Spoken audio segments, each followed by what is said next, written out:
한 신학학자가 예수님 당시 시대의 문헌과 예수님 오시기 전에 헬레니즘, 그리스 문헌들, 책들을 연구를 했대요. 연구를 하면서 내린 한 문장의 결론이 그 당시 시대에는 원수를 사랑하라는 수준의 윤리를 말하는 문헌은 없었대요. 그리고 이렇게 결론을 내렸는데, 기독교는 뭐지 그러면? 인간이 만든 종교가 아니라 하늘에서 주어진 거구나, 이렇게 이제 이해를 했어요. 여러분, 지금도 세상은 원수를 사랑하라고 말하지 않지요. 악은 악으로 갚아라. 주먹이 날라오면 너도 복수해라. 어떻게 당하고 살겠니? 여러분, 드라마나 영화를 보시면 모욕을 당하면 모욕으로 갚아주고요, 주먹이 날라오면 함께 주먹으로 복수하는 문화잖아요. 이건요, 2000년 전이나 지금이나 인간 사회가 돌아가는 동등한 인간됨입니다. 그런데 2000년 전에 예수님은 제자들에게, 또 우리들에게 원수를 사랑해라, 오늘 비판하지 말아라, 우리 본성에, 인간 본성에 받아들이기 어려운 비현실적인 말씀을 우리에게 부탁하십니다. 여러분, 부담스럽죠? 오늘 괜히 왔다 생각되나요? 여러분, 이것은요, 우리가 착하고 선하기 때문에 할 수 있는 일이 아니에요. 착한 것도 선한 것도 한계가 있잖아요. 하나님 아버지의 자비하심이 아니면 원수를 사랑할 수 없어요. 우리가 원수였었거든요.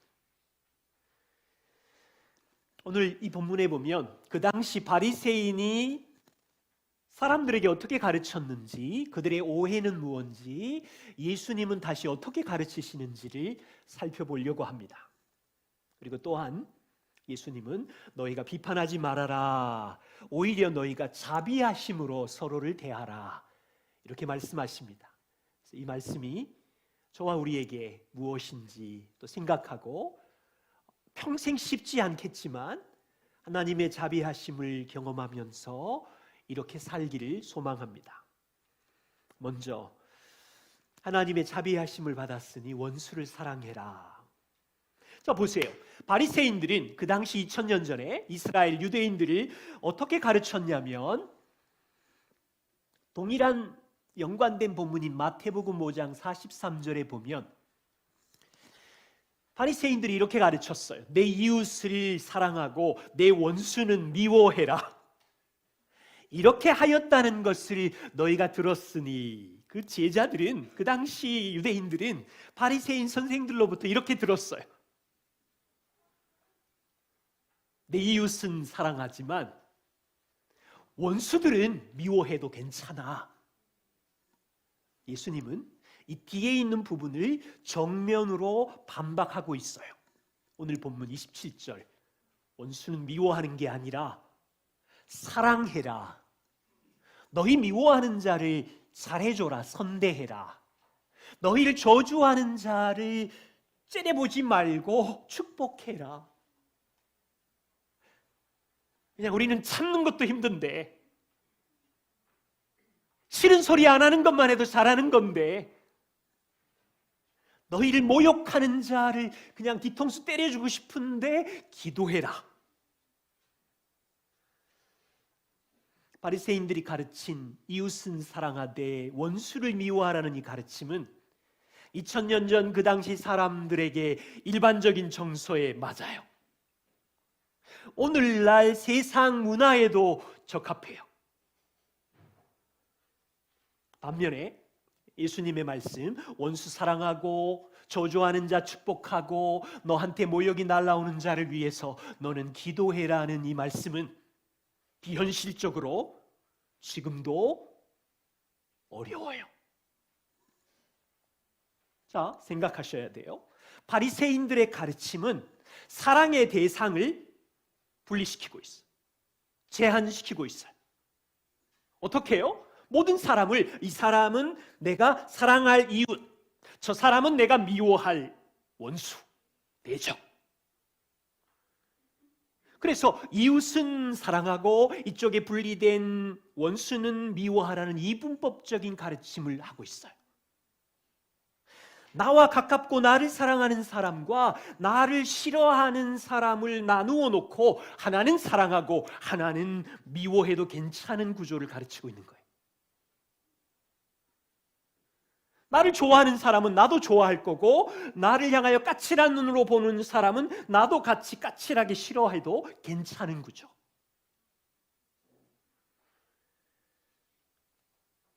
여러분, 이 정서는 세상 정서와 일반적으로 동일합니다.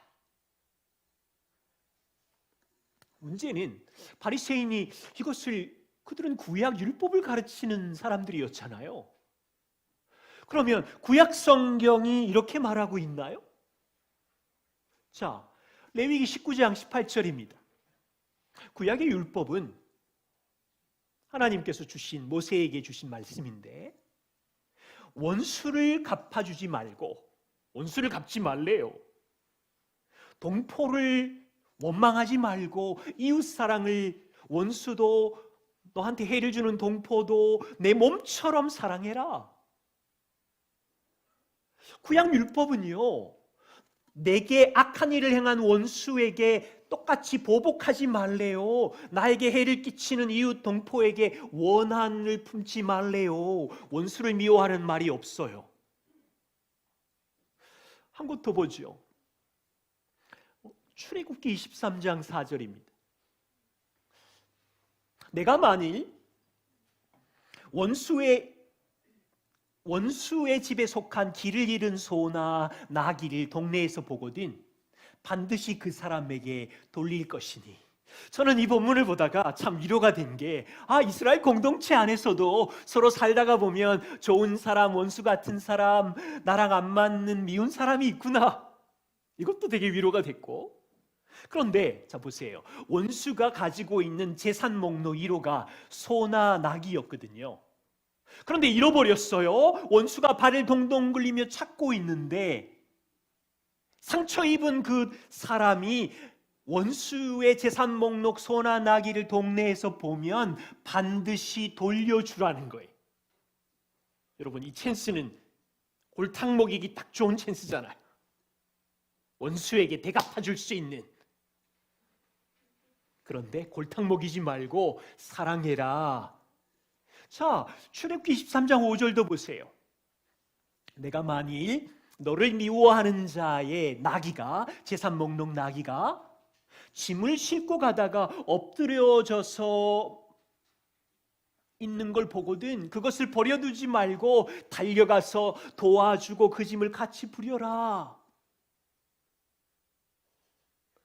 내가 미워하는 친구의 나귀가 짐을 싣고 넘어졌으면 본성은 어때요? 이야, 고소하다, 잘 됐다, 내가 미워하는 저놈이 이제 다 잃어버렸다. 그냥 내버려 두지 말고 달려가서 돕고 섬기래요. 구약 율법의 정신이에요. 여기 자녀들이 많죠? 예를 들면 이런 거예요. 학교에서 내가 미워하는 친구가 있는데 그 친구의 재산 목록 1호 스마트폰이 잃어버렸네. 저 쓰레기통에 던져져서 버려져 있네. 그걸 내가 봤어. 잘 됐다. 내 미워하는 그 친구 폰이네. 짓밟고 그냥 지나갈 수도 있고 모른 척할 수도 있는데, 하나님의 정신은 빨리 주워다가 너 미워하는 그 친구에게 갖다 주어서 도와줘라.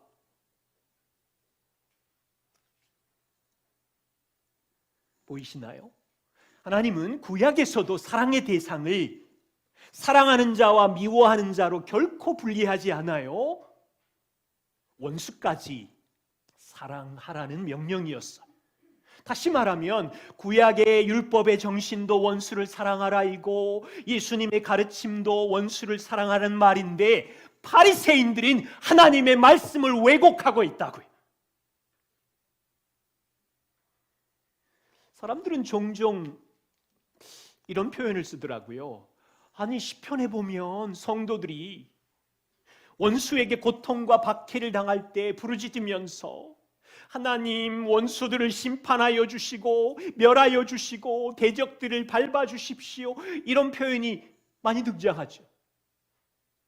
우리는 하나님 앞에 고통당하는 이 현상에 대해서 토로할 수 있어요. 우리의 고통스러운 하소연을 할 수 있어요. 그런데 하나님이 성도들에게 너의 원한을 갚고 복수하라는 말은 아니에요. 하나님 앞에 그 문제를 꺼내면 하나님께서 우리의 마음을 다스리시겠지요.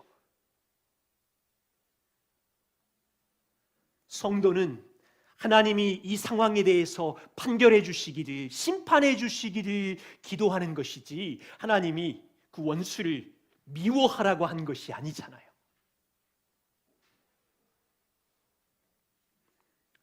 가슴이 아프지만 2000년 전 종교 지도자들은 구약의 말씀을 왜곡하여 잘못 가르쳤어요.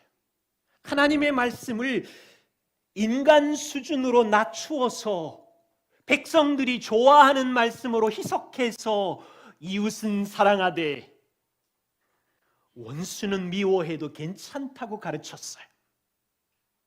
자, 당시 바리새인들이 이웃은 누구예요? 같은 동족 유대인들. 이 유대인들은 사랑하고, 그 당시 유대인들에게 원수는 누구예요? 우리를 정치적으로 결박하고 괴롭히는 로마 제국 원수들은 미워해라. 저기 배신자 중간에 있는 사마리아 땅에 있는 사람들은 미워해라. 저기 동네에 있는 세리와 창기들, 더러운 짓을 하는 저 죄인들은 미워해라. 분리시켜버렸다. 그게 사복음서에 계속 나타나는 거예요.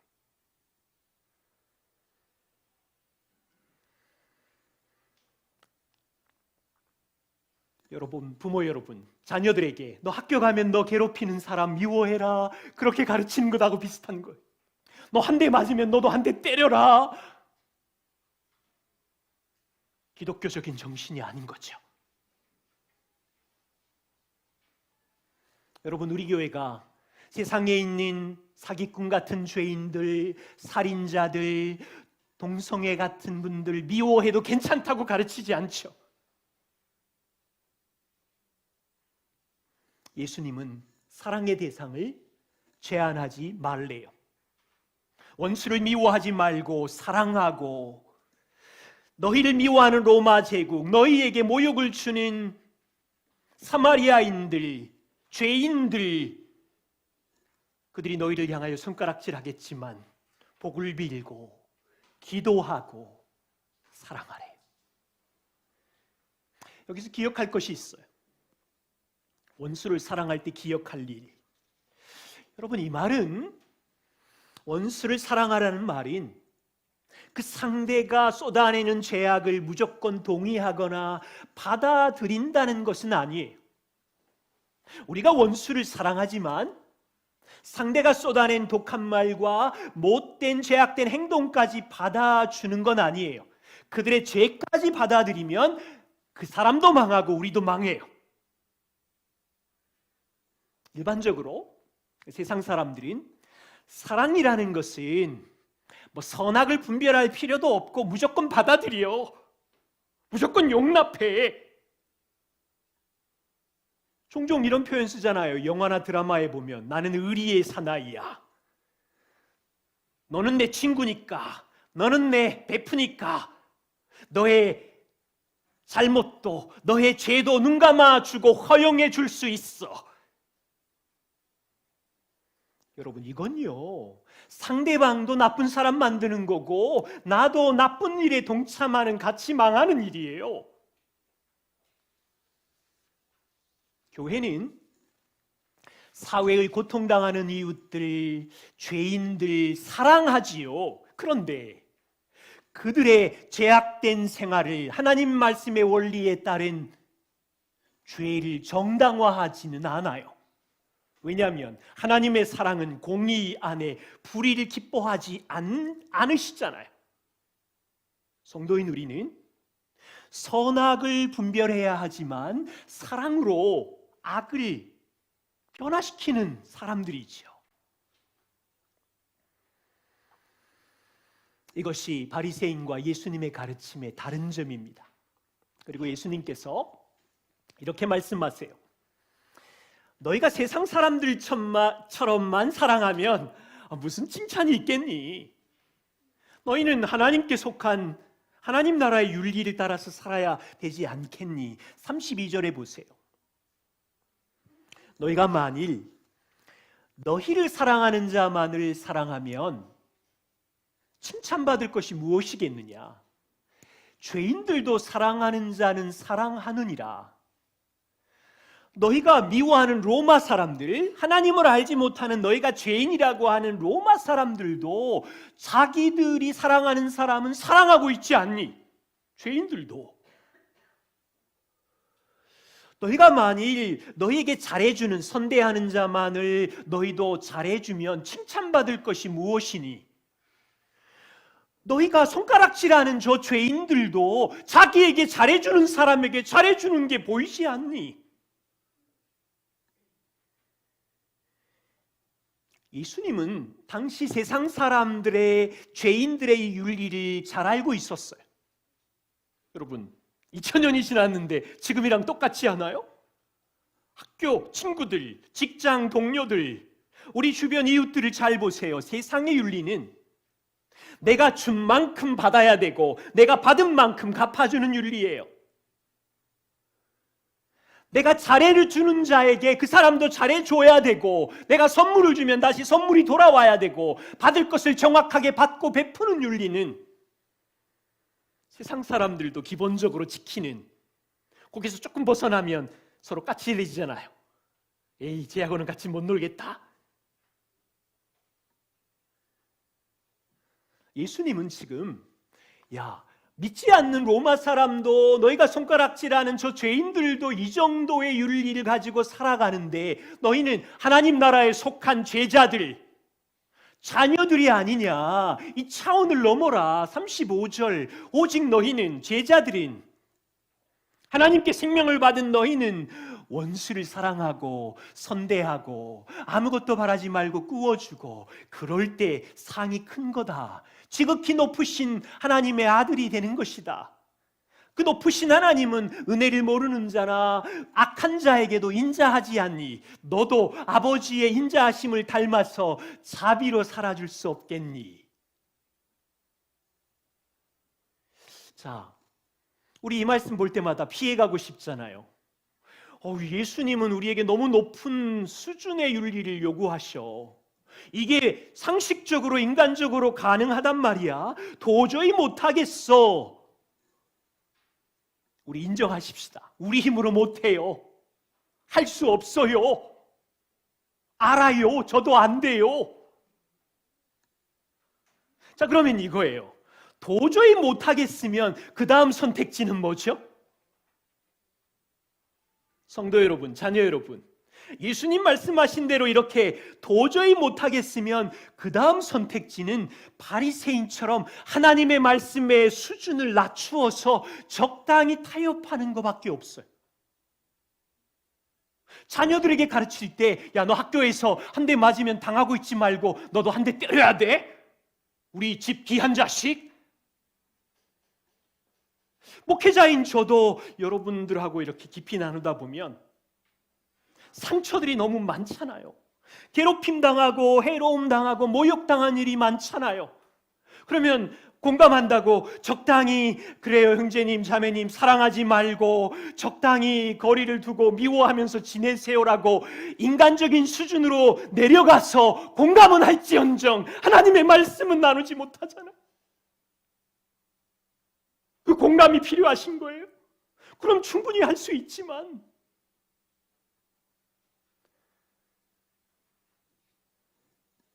우리는 하나님의 말씀을 땅 차원의 윤리로 내려가게 하는 자들이 아니라 하나님의 아들이니 하나님이 은혜를 모르는 악한 자 나에게도 인자하신 것처럼 하나님 아버지의 자녀를 닮아서 원수까지도 베풀어라. 여기 우리 마음에 와닿지 않는 이 말씀, 그렇게 하면 너희 상이 클 것이니, 그 상이 뭐냐면 지극히 높으신 하나님의 아들이 되는 것.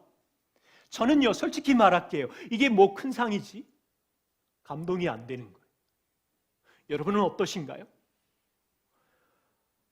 아니, 큰 상이라 그러면 적당히 뭐 전기차 한 대 주시든지 아파트 한 채 주시든지, 지금 월드컵 16강 올라갔다고 16강 안에 들었는데도 이렇게 흥분하고 있는 상인데, 우리 심성에 하나님의 아들이 되리니 이게 흥분하는 상이 아닌 이유가 뭘까요? 어쩌면 우리는 아직 어린아이일 수 있어요. 하나님의 복음의 찬란함을 모르기 때문에 이 상에 흥분하지 않을 수 있어요. 한 스토리를 나누고 싶어요. 2007년에 미국 호텔 업계의 부자가 있었어요. 햄슬리라는 분인데, 이분이 죽으면서 유언장에다가 자기 애완견 개에게 트레블이라고 하는 이 개에게 유산을 남겼어요. 얼마를 남겼냐면 $1200만, 지금 돈으로 150억을 남겼어요. 제가 조사를 해보니까 형제들한테는 $1000만, 손자에게는 할아버지 산소에 가면 $500만, 뭐 이렇게. 이 주인이 죽은 후에 남겨진 유족들이 햄슬리가 유언장을 작성할 당시에 정신이 온전하지 못했다고 하면서 뉴욕 법원에다가 소송을 제기했어요. 법원은 이것을 어느 정도 반영을 시키고 개 트레블에게 유산을 $1200만 아니라 $200만 줘라, 이렇게 말했어요. 그래도 얼마예요? 15억 넘는 거예요. 그래서 이제 이 트래블은 호화로운 개 생활이 시작이 됐어요. 매일마다 호텔 1급 주방장이 요리해주는 신선한 닭고기와 야채를 먹었고요. 여기 목걸이는 다이아몬드가 박힌 목걸이를 차고 우아하게 걸으면서 호텔 생활을 했어요. 계산해 보니까 이 개 트래블이 1년에 쓴 돈은 $10만 정도 됐대요. 1억 이상.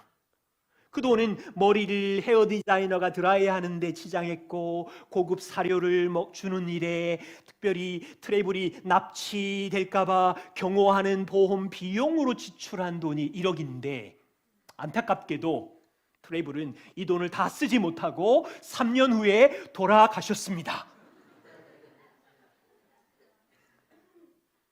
솔직히 웃음이 나더라고요. 솔직히 아무리 개를 사랑해도 그렇지 이상한 주인이야. 진짜 웃음이 나더라고요. 주님의 은혜교회 성도 여러분, 우리 주인 하나님은 미치신 것 같아요. 이상하신 것 같아요. 아니, 망가진 죄인을 하나님의 아들까지 세우시다니요. 정말 여러분이 하나님의 심정으로 하나님의 아들 된 것이 어떠한지 이해하신다면, 저와 우리는요, 이 개 트래블 같은 짐승처럼 죄인이었던 수준일 때 높으신 하나님이 우리를 사랑하셨어요.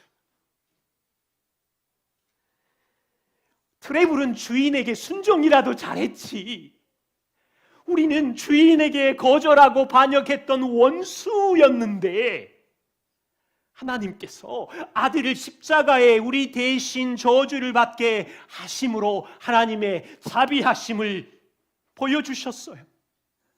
우리는 일생 동안 주님을 거절하고 모욕하고 비아냥거리면서 조롱하면서 살았는데, 주님은 조롱하는 군중들을 소리를 들으면서 십자가 위에서 저들의 죄를 사하여 주소서 기도하는 자비하심을 보이시면서, 하나님은 미치신 거 아니에요? 정신 나가신 거 아니에요?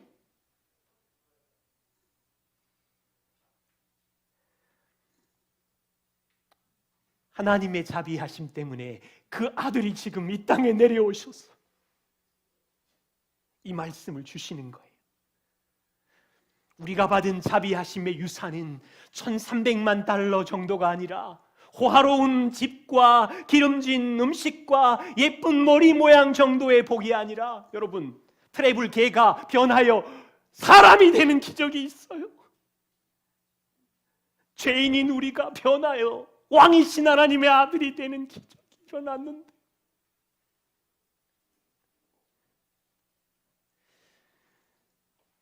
하나님 안에 두시려고 우리는 일도 해결할 수 없는 죄를 완전히 지워주시고, 하나님 안에 두시려고 우리의 더러운 성품을 의로운 옷으로 갈아입혀 주시고, 하나님 안에 두시려고 성령과 동행하게 하시고,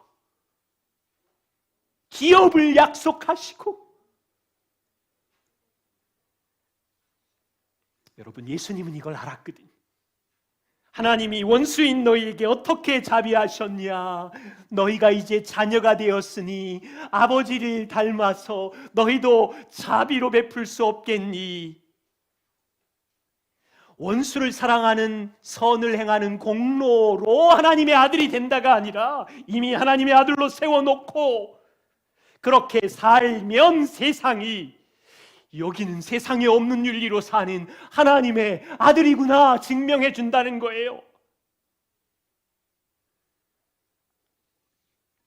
자, 질문입니다. 이 아침에, 오늘 아침까지, 어제까지 여러분 마음에 원수로 떠오르는 사람이 누구입니까? 내가 받은 상처 입은 걸 대갚아주고 싶은 사람이 누구인가요? 그 사람을 나도 같이 험담하고 싶어서 입이 근질근질한 사람이 누구인가요? 내가 너의 죄를 모를 줄 알아 낱낱이 드러내고 싶은 사람이 누구인가요? 그 사람이 불행하면 내가 즐거울 것 같은 사람. 예수님 말씀하십니다. 내가 너에게 자비한 것처럼, 내가 너에게 자비한 것처럼 그 원수를 미워하지 말고 사랑하라고요. 그때 세상에 없는 삶의 윤리를 보고 하나님의 아들이라는 증명이 된다고요. 평생 우리는 쉽지 않아요. 성령의 도우심이 필요하고 우리 안에 끓어오르는 오만 가지 본성의 죄를 죽여야 가능한 일인데, 성령 안에서 우리는 성장해야 합니다. 두 번째입니다. 비판하지 말라. 누가복음 6장 37절에는 비판하지 말라, 그리하면 너희가 비판을 받지 않을 것이다. 여러분, 동일한 마태복음 7장 1절 2절에 비판을 받지 아니하려거든 비판하지 말라, 너희가 비판하는 그 비판으로 너희도 비판을 받을 것이다. 자, 이 말씀을 보면 우리는 매 순간 일상에서 판단과 결정을 내릴 수밖에 없는 세상에 살고 있는데, 이 말씀은 꼭 야, 너희는 아무것도 무조건 판단은 안 돼, 무조건 다른 사람의 잘못과 죄를 지적하는 건 잘못이야 처럼 느껴지죠, 솔직히. 그런데 그건 아닙니다. 성도는 일생 동안 매일마다 무엇이 선하고 악한지, 이렇게 사는 것이 하나님의 진리를 따라 사는 삶인지 어리석은 거짓인지를 분별해야죠. 판단하고 선택하면서 살아갑니다. 매 순간 선택을 할 수밖에 없는 인생을 걸어갑니다. 핵심이 있어요. 여기서 핵심은 우리가 내린 판단, 비판은 내가 마음대로 쏟아내고 있지만 내 인격이 쏟아낸 것이기 때문에 아무 책임도 지지 않고 끝나는 게 아니라는 거예요. 이게 핵심입니다. 반드시 내가 내린 말과 행동과 선택에 대해서 나 자신의 인격이 선택했기 때문에 책임을 져야 됩니다. 마태복음 7장 2절에 너희가 비판하는 그 비판으로 너희도 비판을 받을 거고, 누가복음 6장 38절에 너희가 어떤 헤아리는 그 헤아림은 너희도 누군가에게 헤아림을 도로 받을 거야. 그렇다면 누가 우리를 비판하고 평가하고 헤아리죠? 자, 요게 또 포인트인데, 땅에서 살다 보면 어려운 문제들은 법정에 가지고 가죠. 그래서 판사가 쉬쉬비비를 가리면서 옳고 그름을 재판할 수도 있어요. 이 땅에서는. 학교에서 여러분들이 갈등으로 부딪히게 되면 선생님이나 교장 선생님이 옳고 그름을 가려주기도 하고, 가정에서는 부모님이 책임자가 되어서 자녀들이나 모든 일에 이 판단하는 책임을 지기도 합니다. 그런데 중요한 것은 성경은 궁극적으로 우리가 내리는 모든 판단에 대해서 하나님 앞에서 우리가 평가를 받을 것이고 판단을 받는다고 하십니다. 로마서 12장 19절, 내 사랑하는 자들아, 너희가 친히 원수를 갚지 말고 하나님의 진노하심에 맡겨라. 원수 갚는 걸 하나님께 맡겨라. 원수 갚는 것이 너에게 있지 않고 하나님이 갚으실 것이다. 판단하는 분인 하나님이라고 하십니다. 자, 그렇다면 이제 분명해졌죠. 이 땅을 살아가는 동안 매일마다 우리는 판단하고 분별하는 일을 할 텐데, 그것은 100% 내 인격에서 쏟아나온 것이기 때문에 내가 책임져야 하는 것이고, 그 말은 영원하신 하나님 앞에 섰을 때 하나님이 물으시면 우리는 이제 거짓말 못해요. 그분 앞에서 나의 선택과 판단에 대한 책임을 져야 된다는 거예요. 저를 예를 들어보겠습니다. 저는 한 남편이고 아버지로 살았는데, 제가 가정에서 살아가는 모든 시간은 인간적으로는 두 아들과 아내 앞에서 살지만 이 모든 시간에 대해서 하나님 앞에서 살고 있고 나중에 하나님 앞에서 평가와 판단을 드릴 거예요. 제가 자녀를 양육하는 동안 늘 출렁거렸던 제 안에 있는 본성들, 짜증들, 분노들, 이건 누구 책임이에요? 이 말씀의 원리에 의하면 물론 자녀들이 불순종하기도 하고 게으른 잘못이 있지만 그것은 자녀들의 잘못이지만 100% 그걸로 인하여 반응한 나의 나쁜 말이나 화를 낸 분노는 내가 선택한 내 인격이 쏟아낸 말과 나쁜 독한 말이기 때문에 100% 내 책임이라는 거예요. 하나님이 나에게 그것을 질문하시면 쟤 때문에 그랬어요. 그러면 그래, 걔는 걔가 100% 잘못이고 거기에 반응해 너는 인내하고 참고 온유할 수 있었는데 너는 어떻게 반응했니? 물으시면 거기에 또 답을 해야 되는 거죠. 때로는 이제 결혼 생활을 하잖아요. 아내는 자주 물건을 놓고 다니는 은사가 있어요. 핸드폰도 놓고 카드도 놓고 올 때도 있고, 자, 은사인데 아내가 물건을 자주 놓고 오는 것은 아내의 약함이지요. 그래서 남편이 있는 거고 주변에 사람들이 있어서 함께 섬기는 거지요. 그러나 아내가 가진 소유에 대해서 잘 돌보지 못한 것은 아내가 100% 책임져야 됩니다. 그런데 옆에 있는 제가 그걸 보고 왜 자꾸 놓고 다녀? 짜증을 낸다면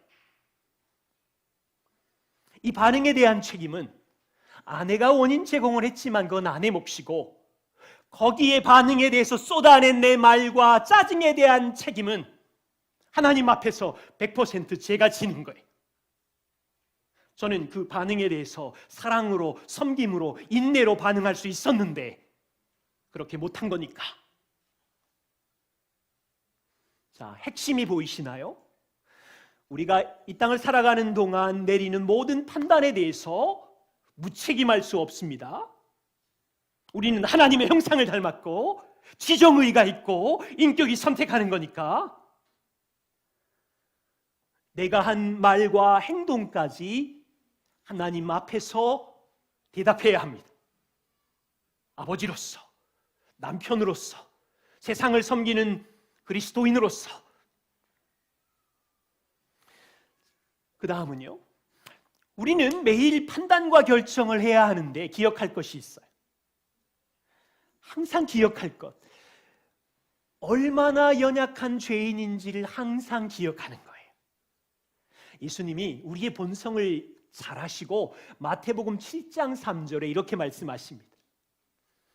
어찌하여 형제의 눈 속에 있는 티는 보고 너의 눈 속에 있는 들보는 깨닫지 못하느냐. 아주 우스꽝스러운 비유인데요, 4절에 보면 예수님이 이렇게 말합니다. 다른 사람을 비판하는 사람아, 좀 봐라. 네가 다른 사람을 지금 비판하고 있지만 너의 눈 속에 엄청난 커다란 들보로 너의 눈을 이렇게, 지금 들보가 이거보다 더 큰 짝대기 막대기인데요, 이렇게 눈 속에 들어가서 가리고 있는데 어떻게 너는 저 사람 눈 속에 있는, 눈 속에 조그마한 먼지 같은 티가 있는데 날카로운 집게를 들고 보이지 않는 장님 주제에 그걸 빼내려고 하느냐. 이 위험한 짓을 그만둬라.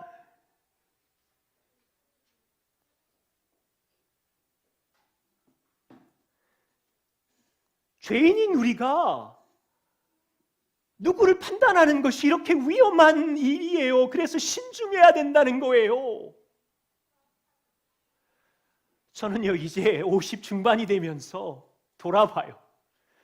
와, 나의 결혼 생활은 진짜 마태복음 7장 3절 4절에 나오는 이 위험한 짓을 한 반복이었구나. 결혼 초창기예요. 내 눈의 아내를 사랑하지 못하는 어마어마한 들보가 있었는데 그게 안 보이더라고요. 안 보여요. 아내의 눈에 있는 작은 티를 뽑으려고 했던 위험한 남편으로서의 반복적인 생활을 했어요.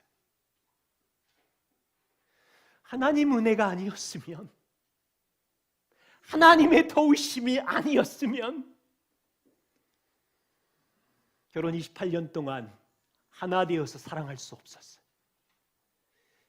자녀 양육 초창기, 아니에요, 많은 시간 동안 아빠인 제 안에 커다란 들보가 있다는 걸 정말로 못 봤어요. 어떤 거는 막 5년 동안 안 보였어요. 그게 들본지도 모르겠어요. 당연하다고 생각했어요. 쉬는 권리 당연한 거고, 존경받을 권리 당연한 거고, 보답받을 권리 당연한 거고, 인정받을 권리 당연하다고 생각했어요.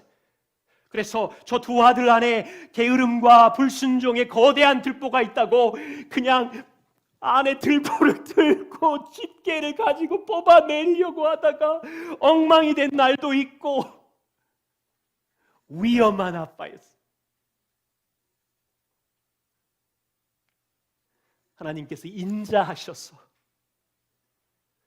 인내로 저를 기다려주셨고, 제 눈에 거대한 들보를 보게 해주시는 이 과정이 쉬운 게 아니에요. 아주 고통스러운 과정을 거치면서 하나님 앞에 회개하고 그 우상을 뜯어내고 부모로 자랄 수 있었어요. 자, 오늘 예수님 말씀이 참 놀랍습니다. 우리는 선악을 분별하며 매일매일 서로를 돌보며 살아야 되는데 비판하기 전에 자비로움을 보이라고 합니다. 37절 말씀을 보세요. 비판하지 말라는 말씀 바로 앞에 너희 아버지의 자비로우심 같이 너희도 자비로운 자가 되라. 그리고 비판하지 말되 정죄하지 말아라. 그리하면 정죄를 받지 않을 것이고, 용서해라. 그리하면 너희가 용서를 받을 것이고, 주라. 그리하면 너희가 줄 것이고. 대체 누가 용서하고 누가 정죄하지 않는 겁니까? 저는 이 말씀이 하나님이 그렇게 하시는 것 같아요. 내 안에는 비판받을 만한 게 너무 많고 내 안에는 들보 같은 게 너무 많은데, 이 말씀의 핵심은 이렇습니다.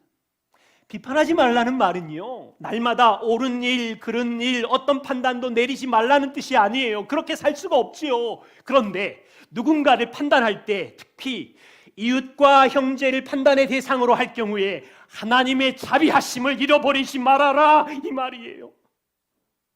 먼저 너희가 얼마나 연약한 죄인인지, 눈에 들보를 가진 죄인인지를 항상 기억하고, 선악을 분별하고 판단하더라도 하나님의 자비로우심을 잃어버리지 말아라. 정죄하지 말고 용서하고 줘라. 그러면 너희가 하나님께 정죄를 받지 아니하실 것이고, 이미 우리는 예수 안에서 정죄를 받지 않는 자이지만 주면 하나님이 너희에게 흔들어 줄 것이고, 용서하면 하나님이 너희를 용서할 것이고, 이미 용서받은 자이지만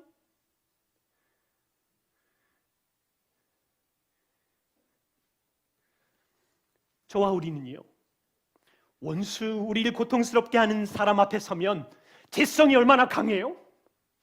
진짜 자동이에요. 비판하고 싶고, 정죄하고 싶고, 손가락질하고 싶고, 너의 죄가 더 커 보이고. 우리 인정해야 돼요. 얼마나 이 안에 죄의 본성으로 들끓고 있는지를 인정해야 돼요.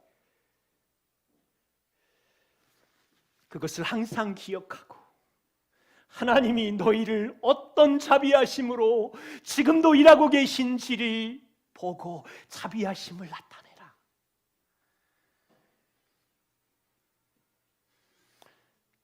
여러분, 이 시대의 부자 빌 게이츠가 있습니다. 우리가 그 부자의 아들이면 무슨 일이 생길까요?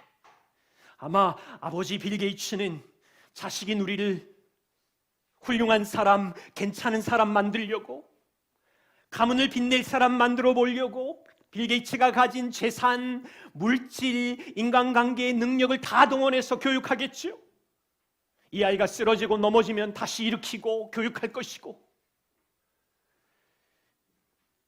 오늘 예수님이 이렇게 말씀하십니다.